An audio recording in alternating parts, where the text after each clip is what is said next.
Look out. Here come former SportsCenter anchor Bob Stevens, esteemed basketball coach Rich Basirico, and Hall of Fame sports writer Curry Kirkpatrick. And someone's going under the bus. Welcome into Under the Bus. We should throw Rich under the bus right off the bat because I saw him at Yankee Stadium. And I also earlier over the weekend saw him out at Bethpage Black. I don't think he's. Was he one of the ones giving Roy the business? Oh, yeah. I mean, come on. Yeah. So his trip to Italy was all fake. Yeah, you can take the guy out of Long Island, but you can't take the Long Island out of the boy, right? Bingo.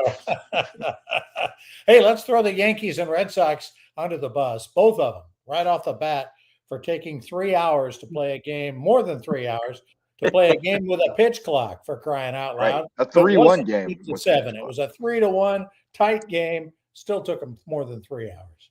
Crazy. Yeah. And for playing a compelling enough game that Curry felt like we needed to wait until that one was in the books to go live. So we had to stay up late for. It was worth the wait. It was a heck of a game. You got to throw the Yankees under the bus a little bit there in the ninth. You load the bases with no outs, and you can't push anything across. I'm sure Rich was cursing in Italian, assuming he's actually over there and waking people up because it's probably the middle of the night over there, right? So he always says Stanton's an automatic out, so we knew that wasn't going to happen. Went down swinging, and it's the only thing you can't do there. Yeah, we're doing this with the 2 games of the wild card done on Tuesday night. Three down. That's right, 3 down. Yeah, and all were great games. Bob, I want to ask you about the Cleveland Guardians with Ramirez on third in that play. Go on contact. That's the quote, right? You go on contact. Is that a rule in baseball? Why can't if you see the guy's going to hit the ball, the pitcher, you got to go back to third, don't you? Yeah, I don't think he knew it was coming back to the pitcher. I think he thought it was maybe going off the pitcher. I think he was hoping that that it was hit hard enough that it would go off a glove or that he'd miss it. I mean, Ramirez might be the smartest player in the league. He's never makes a mistake. That I kind of thought was, you're at third with nobody out. Then even when you're at third with 1 out, all he needs is a sacrifice fly. If anything, if I'm sticking up for Jose, I would say he knows how hard it is for them to score runs. And he said, you know what, if there's contact, I'm going. Some chaos will happen and I'll be safe because Detroit's not the best defensive team around. So maybe, he just maybe figured he had to make it happen. I guess that the third base coach also was involved, I'm sure, said, we're going on contact. But if we don't go on contact, is there a situation where the third base coach might tell the guy in that situation, okay, we're not going on contact, we're going to wait. Just going to wait. Yeah, in general, you want to see it get past the pitcher. That's what I mean. You want to freeze until it's past the pitcher. Ramirez seems like a guy who's kind of always set on go, and certainly in that situation, he's a hustle guy. He's a guy who puts pressure on the defense, hustle doubles, takes the extra base, makes you make a play. And I think that's just his default setting. I think he saw an opportunity. He was trying to make them make a play, and they made the play, and he probably misread it a little bit. But I don't think you can tame that out of a guy who plays the game that way. If you're throwing anybody under the bus in that game, it's Guardians manager Stephen Vogt, who might end up being manager of the year if the Guardians can win this series. But he played John Kenzie Noel at first base, who is a terrible first baseman and has only been playing there for about a week. I think his background is at first base, but has only been playing it at the big league level, while he had Kyle Manzardo, who's a serviceable first baseman, as the DH. Should have done it the other way around. Manzardo would have touched first base there on that other ground ball, and maybe kept the Guardians in it. But hey, Tarek Skubal, he's good. Gavin Williams was pitch with him, but Skubal was terrific, and the Guardians 14 strikeouts today. Yeah, 14 strikeouts. 90% of first game winners in these best of threes win the series. So the odds are certainly in favor of the Tigers. So, and my Cubbies. And your Cubbies. Shout out to the wind blowing out and Wrigley turned a can of corn from Carson. Although, you know what? I want to throw, speaking of under the bus, how about we throw Craig Counsell under the bus for the and I guess this is a Cubs kind of rule. You were talking about Curry, about teams having kind of unwritten rules of not letting Matthew Boyd go more than twice through the lineup. He's cruising right along. 15, I was surprised. No problem, But as soon as that guy came up for the third time, he was out of there. Yeah, I was surprised that was awful early. That's an analytics thing, right? He has faith in his bullpen. That's all, you know. Yeah, and that's an analytics thing. They've shown the data that guys are just not good the third time through.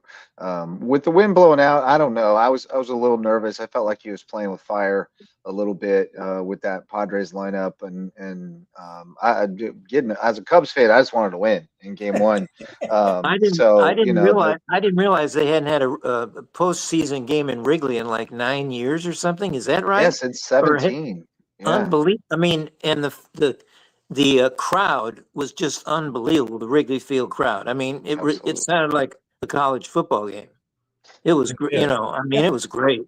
It's an unbelievable place. I've been in. I got to give it to you. Yeah, I've been there. I've only been to a handful of games there. I mean, maybe 6 or 7 or 8 in my life, and I mean, 2 or 3 of them were just unbelievable, unforgettable experiences. It's an awesome place, especially if you're rooting for the Cubbies, like I have since I was a child, thanks to Harry Carey and WGN bringing it into our homes when there was only one game on TV a week, if you were lucky. So no, I'm psyched. I've been there on the 4th of July doubleheader with the Cardinals, with my St. Louis Cardinals against the Cubs, and the weather was so cold. I mean, it was so freezing. I didn't have a jacket. I had to go in the Cubbies where they sell all the gear and buy a Cubs shirt. And buy a Cubs shirt, you know, because they didn't have any Cardinals stuff, of course. And I had to buy that shirt to keep warm in the second game of the doubleheader. But yeah, it's a great place. You know, we're coming up on the 1st of October, but it might all be over before the 1st of November. But coldest you've ever been at a baseball game, is that it, Curry? Probably 4th of July. At a baseball game for sure. Yeah. Oh, I coached an 8 and under travel ball game in February one time where we had to wrap the bats up in blankets in the dugout because we were afraid they were going to shatter when the boys hit the ball with them. It was so cold. So no, I've been very, very cold coaching some travel ball games. First game I ever saw, big league game I ever saw, Candlestick Park in June. Day game in June. Still the coldest I've ever been at the ballpark. And really, it was brutal. Well, to close out our baseball episode, do we still need to throw the Mets? I mean, we've been throwing the Mets under for 3 weeks. I got them on my list. The final dagger for the Mets. Yeah, they went 38-55 to end the season. And then all they have to do is win a game against the Marlins, right? They had to win one of the 3. And they lost 2 of the 3, I guess. Yeah. Biome players and biome players. The Marlins with 1/5 the payroll of the Mets. 1/5 figure. Wow. $340 million the Mets spent on that payroll. And but they've already rehired the manager, right? They rehired the manager. Yeah, I don't think it was his fault. They had a bunch of pitchers get hurt, starting pitchers, and Soto could have been batting in the 9th inning there against the Red Sox, But, that's right. That's right. But Chapman would have done the same thing to him. He got an extra $1 million out of the deal, or $5 million or whatever. Shohei Ohtani went yard to lead off the first for the Dodgers. By the way, he's phenomenal. He's pretty good. Wow, he's pretty awesome. It's either him or Schwarber in the National League. Should the MVP be given out on just the regular season, or should they wait till the playoffs are over? I always say mean, wait, but I'm wrong on that. Then none of them wait. None of them Yeah. do. Not the leagues, all the But I think leagues, they the should. MVP regular seasons. It feels like it. I mean, I guess I understand why we do a regular season MVP, but we don't do like a playoffs MVP. You do a finals MVP. So I don't know. I could go either way with it. I know what the tradition is. I'd be okay with switching it up. Do But do they do an MVP of the championship series before the World Yes. Series? Yeah. yeah, they do. Yeah, and the division series I think as well. Yeah. For baseball. Well, But that's too many. That's too yeah, many. See, that's too many. that's probably a Not bit everybody much. gets to be an MVP. I would say wait because I'm not sure. Is Aaron Right. Judge or Cal Raleigh? Right. Let's see what happens in the playoffs. mean, That's what we would all say. Schwarber or Otani. Let's see what happens in the playoffs. I got to make the case for Cal Raleigh on the simple grounds that the man had 60 home runs and 0 passed balls. That Wow. is Is that right? unbelievable unto itself. 0 passed balls all season is a testament to itself. And to be able to play at that level behind the plate in such a demanding position and have the offensive year that he had is phenomenal. I mean, what's the record for home runs by a catcher was what, 48 by Sal Perez? I mean, he didn't just beat it. Demolished. He took it from 48 to 60. Andy broke Mickey Mantle's record by a switch hitter as well. Yeah, switch hitter and a catcher. Amazing. Unbelievable talent. I'll preemptively throw the voters under the bus because they're going to vote Judge the MVP, and I think it's going to be a travesty. I think it's Cal Raleigh all the way. A travesty. I like that. Travesty. All right. Well, that's any great predictions for what's going to happen before before the playoffs are over? Anybody else we ought to throw under the bus preemptively? I think we might be talking about this first round bye thing going under the bus again when it's all said and done, because I just don't know that it works with baseball. It's too many days off. It disrupts the rhythm. I don't know. I don't like it. I think it's too many days off. We'll see how it plays out. Go back to 4 teams or go up to 8?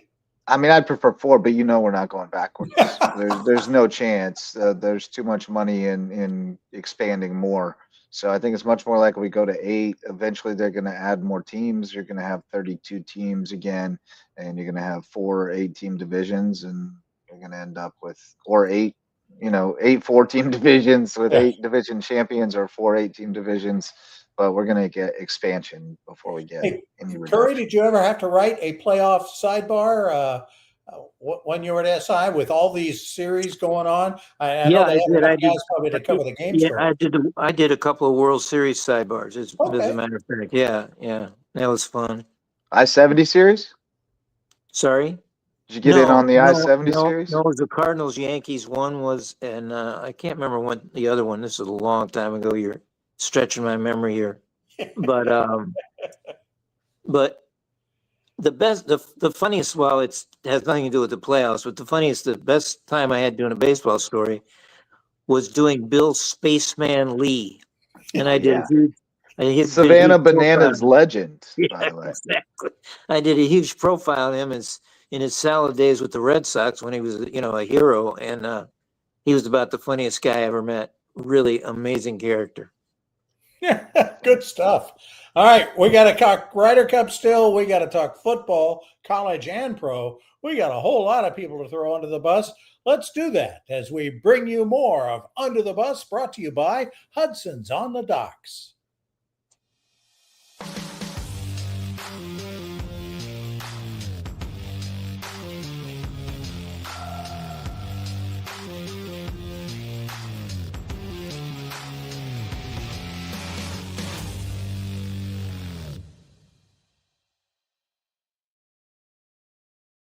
Welcome back to Under the Bus. Bob Stevens along with Curry Kirkpatrick. Justin Jarrett, our esteemed producer, sitting in for Rich Basirico, who allegedly is in Italy, though I still think he's watching baseball and was watching golf over the weekend. College to see a man about a dog. Pardon? He went to see a man about a dog. Yes. College football first. I'm going to preemptively throw Arkansas football coach Bobby Petrino under the bus. Hadn't even coached a game yet, but the fact that he's getting a chance to is just outrageous with all the different things he's done. Arkansas fires its coach, Sam Pittman. Petrino used to be the coach, had to resign in disgrace, but has worked his way back, and he's the coach again. And I that's crazy. That's boy, great minds think alike. That was going to be my first choice as well. The Arkansas football program. It came out that Sam Pittman, who's apparently the nicest guy in football, there's a great shot of our boy Petrino. Way to go, Justin. He looks like a clown show. I mean, it's a clown show there. But Sam Pittman, who apparently is the nicest guy in the world, but he probably did deserve to get fired. But it came out that he had an intriguing thing in his contract where if his record fell below 500, the buyout was going to drop from $9.5 million to $6.5, something $3 million. So if the athletic director had waited a few more weeks, because Pittman is still over 500 in his career at Arkansas, if he'd waited 3 weeks, he'd have saved the university $3 million. But they wanted to get rid of him so badly, and now, of course, Petrino was his offensive coordinator, and now he's the interim. He's the interim, haven't been the coach yet. He's got 7 games for everybody to misremember his motorcycle accident with his quote assistant dash girlfriend dash whatever on the back. Did check on a motorcycle? I don't know, but Commissioner, the SEC is such a cesspool. The commissioner Greg Sankey should be thrilled because he let Hugh Freeze back in at Auburn, right? And now they're going to let Petrino come back to Arkansas. I mean, what a cringy! It not only looks bad, it smells bad. The whole thing. Petrino back on the it's just outrageous to me. I was flabbergasted when I saw interim coach. I had to check the date. Like, wait, what? Yeah, bringing Bobby Petrino back in Fayetteville? My goodness. Yeah. I mean, is there no other qualified football coach in America that hasn't wrecked his motorcycle with his underage girlfriend on the back? We can also put room under the bus for the loser of this Saturday's showdown in Chapel Hill between Clemson and North Carolina. Is that a loser? Not only goes under the bus, but has to stay there. Yeah, I don't even want to touch that. I don't understand what's going on there. I don't even know. The Schadenfreude will be off the charts. Let's go to some big time football coaches. I want to the great Penn State Oregon game. Yeah. James Franklin, no relation to Ben Franklin, who also has overstayed his welcome in Pennsylvania as a founding father, but he still can't win the big one. And if there ever has been a big one at Penn State, it was Saturday night, right, with the whiteout, right, and it's Oregon number 6 against Penn State number 3, and big game James. I use that haltingly. He's now 4-21 against top 10 teams, but he declared this the best environment in the history of college football before the game. So it was a big game, right? And there just seemed to be a dull roar during the entire game because I watched it, and Franklin is standing over there. So he looks like he has this weird look constantly. He's got this weird look like he doesn't know what's going on, and I don't know. But they made a great comeback. The first half was terrible. That's it. They should have won. Rich loves it when coaches have a weird look on the sideline. Yeah. Well, the quarterback Drew Aller, who, by the way, I'm not a big fan. He wears a necklace outside his uniform. Do you notice that? He has this big neck. Most guys have a necklace inside. He wears his necklace outside his uniform, though. And he had a great comeback, but then, wouldn't you know it, he did the same thing he did against Notre Dame in the playoffs last year. He throws an interception, a terrible interception, in double overtime after they make this huge comeback. He throws a great pass. They get in overtime. He makes another touchdown, and then it was so quick. This kid, Dante Moore for Oregon, who looks to me like a Heisman candidate and a first-round draft choice. Wow, he's terrific. He brings them back and makes a touchdown. Now Aller gets the ball, and when you know it, he throws a terrible interception. You know, he said after the game, well, I saw the linebacker and I couldn't get over his head. Well, you know, too bad. Go throw it. Hey, his former backup's doing well at Mizzou. We like him over there in Columbia. So Bo Perbula, we appreciate. Well, after the game, here's poor Ben Franklin again. He looks like they tore up the Declaration of Independence right in front of him. He's congratulating all his players as they come off the field. He waited there, and of course, after the game, he kept saying, "I get it," when they kept asking about, you know, the fans' disapproval of his losing all these big games. He kept saying, "I get it, I get it." I mean, what is it? You know, what does he get? It was just, I don't know. It's And yet, he's got to be bulletproof, isn't he? Because he has gotten Penn State back to where it was in the. Yeah, but they got a couple more of these. Some hard times. They got a couple more of these big games this year, right? Ohio State, I think, and Indiana, who's become a big game. If he goes down, and those, I mean, if there's any more whiteouts, and they become chokeouts now. And that whiteout creeps me out. It brings me back to the Joe Paterno statue and the cult-like response to all of that, and it just gives me the heebie-jeebies when they put on all the white there in Happy Valley. How about Kirby Smart under the bus? It's become a huge thing. You know, this whiteout's become a huge thing. But speaking of post-game comments, I love this guy Dan Lanning, the Oregon coach. Dashing Dan Lanning. You know, they asked him about the whiteout, and he said, well, that whiteout is going to be our canvas, and we're going to paint a masterpiece. This guy's got a great line, Dan Lanning. He really does. But did you see him after the game when they tried to interview him?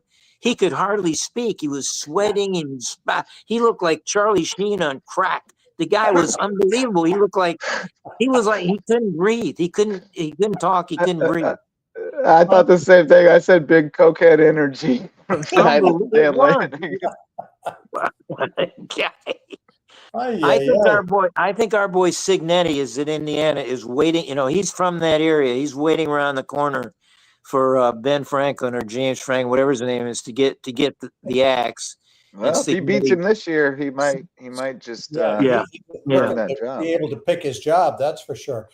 Kirby Smart at Georgia, national championship coach, big deal. Has it always rolling at Georgia. Now 1-7 against Alabama. And should have lost to Tennessee. If Tennessee didn't completely mismanage the end of that game, they lose that one too. And then Tennessee dang near mismanaged the end of theirs this weekend too. Barely squeaked away with a win. But yeah, Georgia not looking invincible anymore. Kirby passed up in the middle of the fourth quarter. He passed up a chance to kick the field goal, an easy field goal that would have tied the game. And in a game that, you know, they're not going to get many points. Right. And he passed it up and never got another chance. I mean, that was it. So I really question that. I question that decision there, as Rich Basirico would have if he. I'm sure he would have. Of course, the other big loser over the weekend was LSU. Our favorite coach, Kelly, has it all. How bad do you have to be the bad guy in a matchup against Lane Kiffin? That's how bad Brian Kelly is. That's how bad that guy is. Hey, big games this weekend. We don't usually look ahead, and we should. Wisconsin's at Michigan, Vandy at Alabama, Texas at Florida, Miami at Florida State. Look to be the big four games. Thoughts on any of those? We got folks going under the bus after that. Well, Vanderbilt all of a sudden becomes a big game for everybody. I mean, they could beat Alabama. They did. Didn't they beat them last year? Last year. This one's in Tuscaloosa, and I don't think they're going to. I think that Alabama's got its act back together again. I think they're going to be okay with it. You think Bama will tear down the goalposts and drag them downtown like Vandy did last year? Boy, if they do How about they should all go under the bus because that's just another win. Miami, Florida State? Obviously, great game to look forward to, and great to see that rivalry kind of back on the forefront. But how about Florida State's loss at Virginia on Friday? Talk about unbelievable field storming. Talk about a field storm. That was the fastest field storm in history. Yes. The crowd, the kids are all up on the hill behind the end zone. You probably saw it. And it went to overtime. And as soon as that Virginia guy intercepted the ball in the end zone, it was over. And that crowd was on him and on the field. Like, it was unbelievable. Players were like disappearing. Like, it was 19. As a matter of fact, 19 kids were injured, and they were all, Virginia students. They had to go to the hospital and stuff. But I noticed that. Yeah, are you going to show it here? I thought we were. Looks like it's a longer video. But here we go. There you go. As soon as it's picked, they are on it. The student body is on the field. The student body is on the field. Student body's disappearing. Well, they said 19 kids were hurt, but amazingly, the Florida State receiver named Squirrel White, amazingly squirreled his way out of danger. I don't know how that happened. You have to be squirrely. If those kids would have been at the Cal-Stanford game, like you were saying, Justin, they would never have gotten the touchdown on the crazy play because the not just the band would have been on the field, the whole student body would have been on the field. The whole crowd out there. I love a good field storming. I love college kids going wild. That's what it's all about. But I do have to throw the one guy under the bus that I saw the shot of him taking a picture of Castellanos and flipping him the bird at the same time. Right in his face. Right in his face. That was probably a little bit too far. Well, the ACC, we're going to get to a little too far here in a little bit, talking Ryder Cup. But of course, Virginia took the $500,000 fine and said we'll take that and storm up. But let me say one other thing about my ACC. I got to go back because I was watching this game. Wake Forest led. Who were they? It was Florida State. Tech. Georgia Tech led Georgia Tech by a field goal with 1:54 left, 3rd and 5. And a Georgia Tech guy goes in the neutral zone, and the announcers are going crazy. Everybody watching the game saw it. Everybody there saw it, except the official who made no call. No call. Wake Forest had to punt the ball. Of course, Georgia Tech went down and kicked the tying field goal to send it to overtime. And Jake Dickert, the Wake Forest coach, who is really got that program going back again, went for 2 in the overtime and they intercepted the pass. But it was such a terrible no call. I mean, Wake Forest would have gotten it. It would have been first down for Wake Forest with 1:50. They'd have just run out the clock and won the game. I mean, it was a game-turning call that the ACC had to apologize the next day and said we missed it. And, it's unbelievable. Does the ACC just have the whole stack of forms in the commissioner's office? We apologize. Fill in the blank of the teams. We're sorry, we did this. Yeah, a form letter. Like that thing we get from Lindsey Graham when we send him an email. We could probably do the NFL fairly quickly. There are only 2 teams that are winless. Only one of them is in New York. The Jets. Jackson Dart delivers. I'm sure Coach was very excited. 3 teams that are 0-4. The Jets, the Titans, and the Saints, all of whom could win this weekend. Yeah, maybe. Good. The Jets Theoretically. Dallas, which could go sideways. The Titans are at Arizona. They could win out there. And then the Saints host the Giants. Rich's Giants got to take that winning streak or that good play streak. Jackson Dart down to New Orleans. I've saved a couple places under the bus though for some individuals. Uh-huh. Go for it. I bet I know one of them. Well, the Colts A.D. Mitchell, of course, the Colts, Oh, whose name really is Adonai Enlil Mitchell, makes the great catch, great 75-yard catch and run for the TD, and then changes hands in the end zone, drops the ball goes through the end zone. Ah, and then later blocked in the back on a Jonathan Taylor touchdown run. And then causes them, the 50-yard touchdown run by Taylor is called back. So he costs his team 12 points right there. Justin, was he trying to celebrate when he's I think moving the so. ball? It looked like he was just switching it over to hold it up, and he started to lose the handle. And I think if he had just gone with it, he could have gotten away with it. But he reached for it with the other hand, and then everybody could see that he was dropping it. And oh my God, it was Mitchell, reminiscent of Leon Lett. It was reminiscent of Taylor, of his teammate Taylor last year. Did the same thing. In the end zone, cost him a game. Of course, the Indianapolis fans think he leads the team, leads the league in drops anyway this year. Mitchell, Mitchell played on 2 championship NCAA champions at Georgia, and then he transferred to Texas. I wonder if he was dropping them back. If he was dropping him back then, that's why he left. I don't know, but that was tragic. It's just tragic. And then you had another one. Well, I think we have to mention our boy A.J. Brown. He wins the passive aggressive medal for the week, the month, the year, the whole year, maybe, with him going on tweeting. He says he never gets the ball, but Philadelphia's still unbeaten, and A.J. is still bitching that he's not. He was targeted 9 times last week. He only caught 2 of them. So I don't know what he's complaining about, but he went on X and had this great. I got to repeat this. I got to quote this for you. Had this great line. He said, if you're not welcomed and not listened to, quietly withdraw, don't make a scene, shrug your shoulders, and be on your way.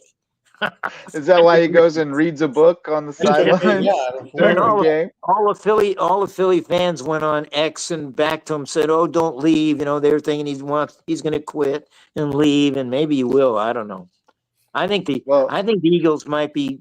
Well, I mean, if they're going to play this kind of game where they don't pay, they had 0 passing yards in the second half. What's that all about? And they're still winning. Crazy. Crazy. They're playing a weird brand of football. It's everybody a weird brand of football. Places with them. Well, I don't know who's responsible, if it's Bob or Rich, who has Jamar Chase on their fantasy team, but I got to throw some fantasy owners under the bus who are going on social media and blasting the guys who aren't performing well for them. I assure you, they're motivated to perform at their top performance, regardless of whether you have them on their fantasy team. But shout out to Jamar Chase. One of my teams drafted CeeDee Lamb first, and then George Kittle second, and I got them both. I got them both on. Well, Jamar Chase clapped back at his haters on X, and he hit him with 3 cry laughing emojis, and man, y'all better leave me alone, man. Not having Joe Burrow to get him the ball hurts a little bit. Oh man, It's hard to watch. That offense was hard to watch last night against Denver. Jake Browning is not it, and they don't have a whole lot going on there. I don't know how they won the first 2 games, frankly. They were kind of gifted the first 2, but they look to be in big trouble. And now it looks like the Steelers look like the team in that division, because the Ravens look poor. I mean, Ravens have had a really rough schedule early. Their defense has been awful. And Aaron Rodgers goes to Ireland and looks like he's 25 years old again. Yeah, he found the Irish Spring. Yeah. That could be.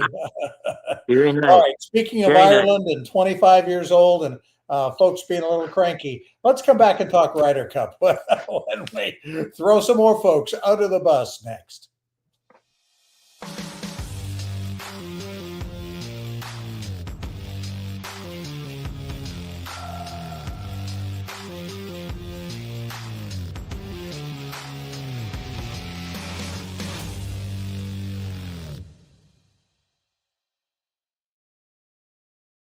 Welcome back to our final segment of Under the Bus. Bob Stevens along with Curry Kirkpatrick and Justin Jarrett. Last week I told you whichever team makes some putts will win the Ryder Cup. Looked like it was done after Friday and Saturday when the Europeans just went crazy. Americans put on a great, furious comeback, but they were just too far behind to begin with. All kinds of folks to throw under the bus, beginning with the Americans for not being able to putt very well. But obviously the fans, what are we going to do about that? Boy, I don't know. The fan behavior was abysmal. I mean, I think there's probably a lot of blame to go around. I think the kind of overriding narrative going into it was, oh, look out for these raucous fans. They were obnoxious there at the U.S. Open, and they kind of like goaded them into it a little bit. But we got to know where the line is. I mean, I know Justin Thomas tried to make an effort to shut it down. I don't know who takes the lead on that. Does the captain need to get out there? I mean, he's out there peacocking around. He needs to speak up and tell them to cut it out. Well, fan behavior at the Ryder Cup has always been kind of abusive on both sides of the ocean. But because players complained about Rome 2 years ago, and what was the one several years ago that was really terrible that the Americans won on our soil. But if you're gonna hold a tournament in New York, you're gonna expect this. And the European team, as we've all heard now, after prepared so well for this, they had earphones. They had playing practice round in earphones with noise and crowd noise and shouts and yelling, but they did some great preparation. I want to, if we're going to throw individuals on I want to start with Keegan Bradley, though. I agree. Who set up this course? He set the course up with he widened the fairways, cut down the rough, so there's no rough. And like Bob, you're right. It turned into a putting contest, and the Europeans putted way better. I mean, all this was you just hit the ball as hard as you could off the tee, and stuck chip shots, and then putt, and who putted the best. But that's Bradley's fault, and he really admitted it afterward. He said he didn't, he shouldn't have changed. He also saddled the best player in the world by a wide margin with a partner that really hamstrung him, and it was apparent that was the case on day one, and then he brought back the same pairings on day two. And I thought that was a mistake. I thought he really should have shaken things up going into day two to try to change the energy. I just thought he dropped the ball as captain. Well, in the first series of foursomes, he sat Cameron Young, who's from the area, who turned out to be our best player, and who is from the area, one of the biggest competitors out there. A killer edge. Killer competitor. Sat him, and he also sat Spawn, who I know these guys are rookies, but Spawn is all the experts said Spawn should have played, and he plays Morikawa and Harris English against Fleetwood Mac, Fleetwood and McIlroy, and they got destroyed. I mean, it was 4 down before I even could turn on the TV the first round. And then he sends them out against the same team, like you said, in the second in the afternoon, and there's 2 points automatically for Fleetwood Mac. I mean, that was Morikawa just has been in terrible form. First of all, a lot of people thought he shouldn't have even been chosen for the team, and he and English and. We know English was the worst guy because he was in the envelope. He was the guy that was going to play if somebody got the envelope hurt. Right here. Yeah. Is that I've come out against. I think the envelope is a bad idea. It's a bad rule. It's a bad rule. If you get a guy hurt, you lose the point. I mean, that's Well, I'm not sure you would do that. Why can't you have an alternate player? Who's ready to go for each team? Have another player. I mean, there's so many vice captains, captains, vice cap. Have one other player on the team, or just cancel, just not have the match, but no points. I mean, I'm thinking, gosh, the Europeans, if they were smart, ought to have had 5 people get hung over. Split all those points That and they gives us win 5 before they points. even tee it up. Yeah. Yeah. No, that's that was that's the a deal, point. right? That's a point, Bob, and how terrible this rule is. But I'll tell you, if Hovland wasn't hurt, I'm Right. giving that point to the U.S. right away. Hovland against English, that would have been a point, not a half point for Europe. Yeah. So Yeah. Yeah, whatever. you're probably right. You're probably Yeah. right, but it hurts to lose But it let me on ask you a this: free Bradley half in the point, too. press conference afterwards, the first couple of days, Bradley kept saying he had this plan. He had this plan, and he wasn't going to alter the plan because media guys asked him, "Well, are you going to change the plan with circumstance?" He said, "No, we're going with a plan." He never said what the plan was.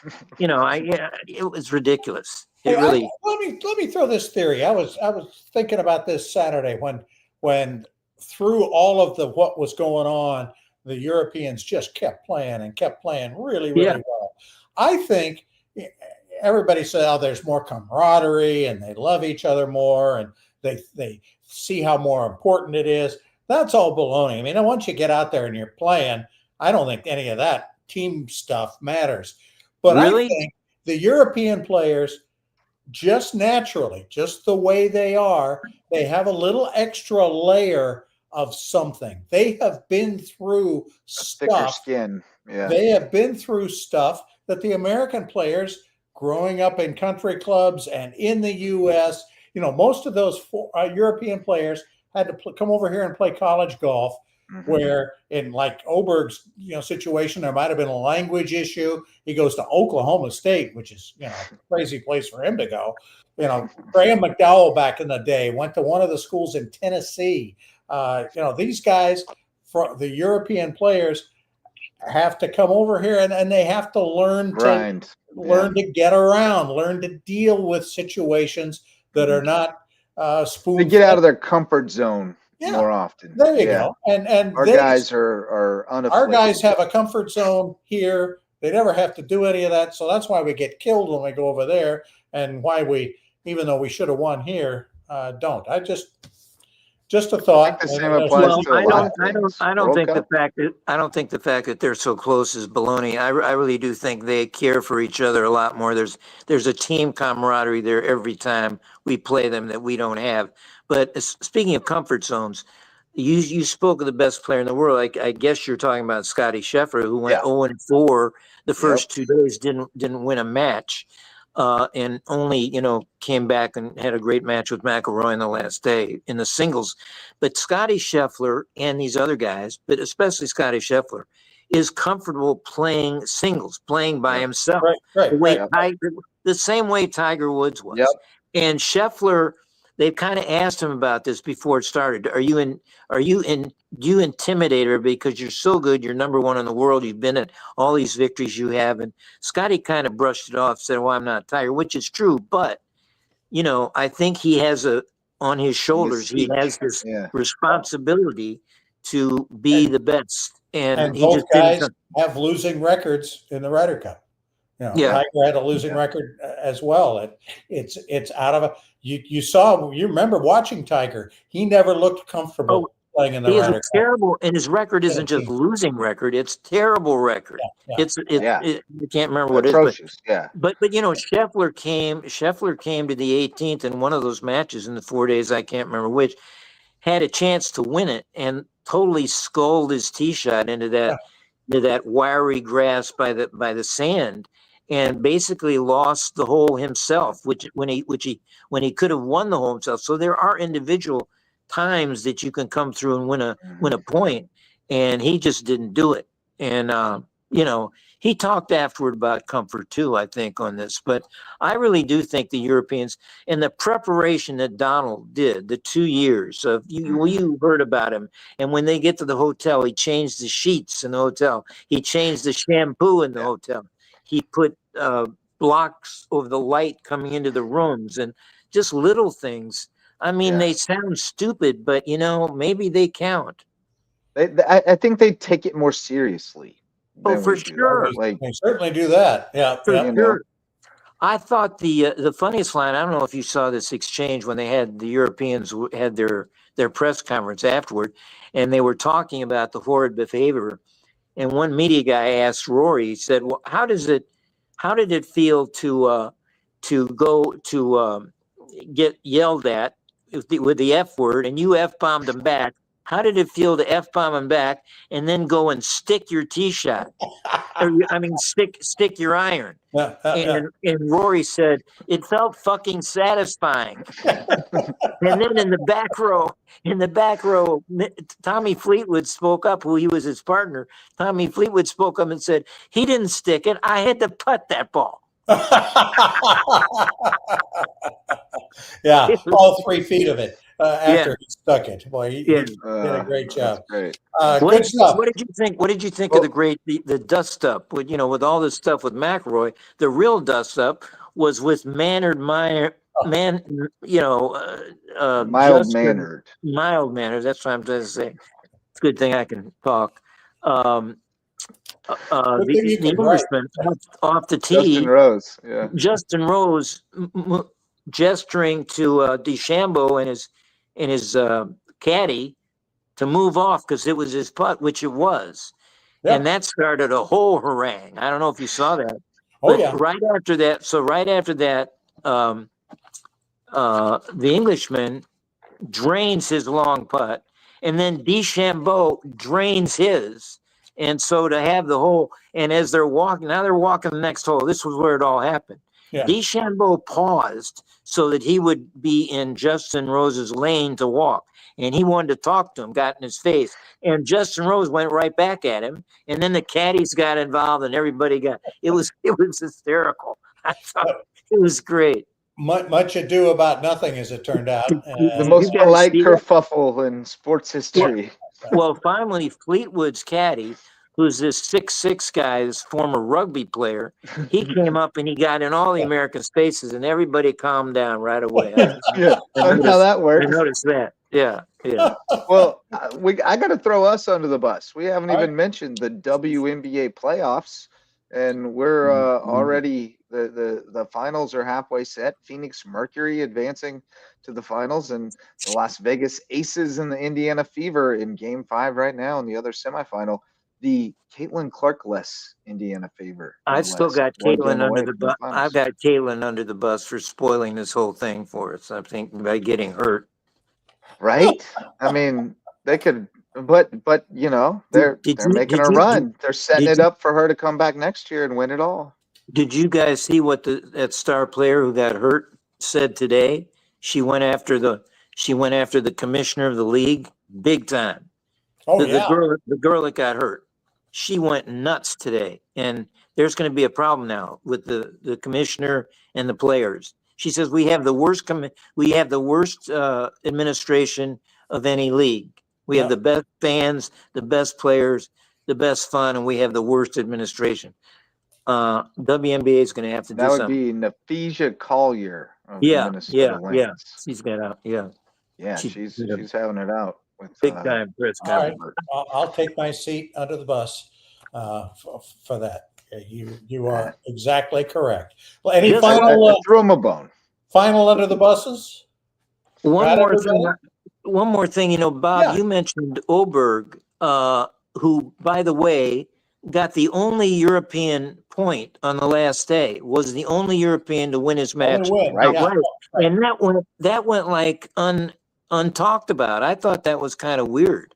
Everybody, Lowry made the putt that won the cup, but Oberg, who, if he loses that thing, it's going to be they blow it. Yeah. The Detroit Tigers have the only European to win on the last day. Amazing. They are an amazing weekend, certainly in golf. We've got an amazing weekend coming up. Baseball, the NFL, college football. No golf this coming weekend. That probably excites all of us. Rich might even call in for that from Italy. No golf for quite a while. Yeah, none for quite a while, and that's probably good news. Before we eat up too much of the infinite internet, let's call it a night. For Justin Jarrett and Curry Kirkpatrick, I'm Bob Stevens. Thanks for joining us, and hey, join us again next week. We're going to throw plenty of folks under the bus.